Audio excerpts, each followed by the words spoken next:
نعوم تشومسكي من وجهة نظره عنده تفسير، نشوف إذا كان ده ممكن يكون مظبوط ولا لا. Those who addressed the hundreds of people who gathered to celebrate FAIR was the world-renowned political dissident and linguist Noam Chomsky. This is some of what he had to say. The U.S. and its allies will do anything they can to prevent authentic democracy in the Arab world.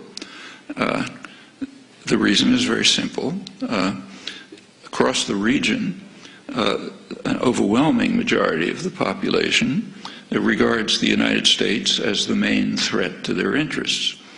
In fact, opposition to U.S. policy is so high that a considerable majority think the region would be more secure if Iran had nuclear weapons. In Egypt, the most important country, that's 80%. Similar figures elsewhere. There are some in the region who regard Iran as a threat, about 10%. Well, plainly the U.S. and its allies are not going to want governments which are responsive to the will of the people.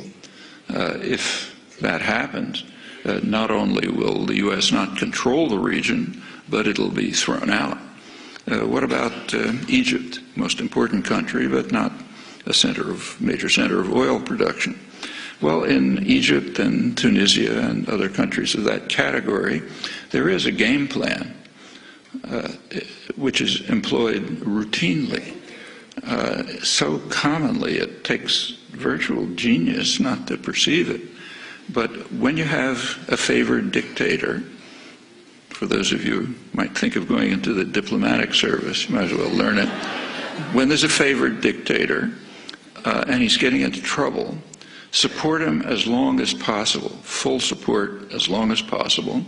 When it becomes impossible to support him, like, say, maybe the army turns against him, business class turns against him, then send him off somewhere, issue ringing declarations about your love of democracy, and then try to restore the old regime, maybe with new names. And that's done over and over again. It doesn't always work, but it's always tried.